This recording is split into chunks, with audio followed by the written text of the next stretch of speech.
Voici 5 choses à savoir sur le métro parisien. «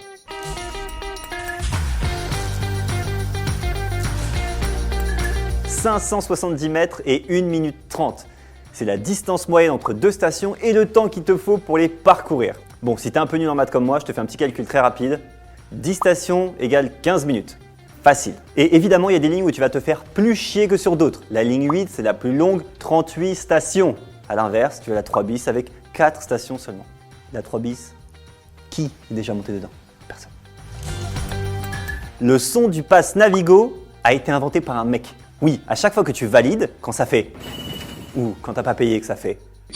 Et tout ça, ça existe depuis 2003 grâce à un mec qui s'appelle Bernard Delage. Et il est acousticien. Apparemment, c'est un vrai métier. Chut. Donc maintenant, à chaque fois que tu valides, et une petite pensée pour Bernard qui, grâce à toi, paye son loyer. Et petit bonus, c'est aussi lui qui a eu l'idée de dire les noms de stations de métro. Ah, c'est lui, merci. Mot conseil. Merci Bernard.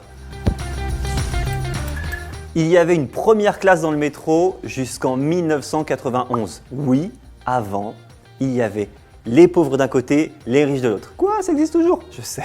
Bref, au début, en 1900, il fallait payer 15 centimes pour être en seconde classe ou 25 centimes pour être en première classe. Et la première classe, attention, c'était pas un truc de ouf, hein. C'était juste le milieu, là, les rames du milieu, parce que ça secoue moins. Mais tout ça s'est arrêté le 30 juillet 1991 à 17h précise. Le métro va jusqu'à 80 km/h. Mais bon, quand je dis métro, je parle de la ligne 14, hein. La belle, la neuve, l'automatique, ligne 14.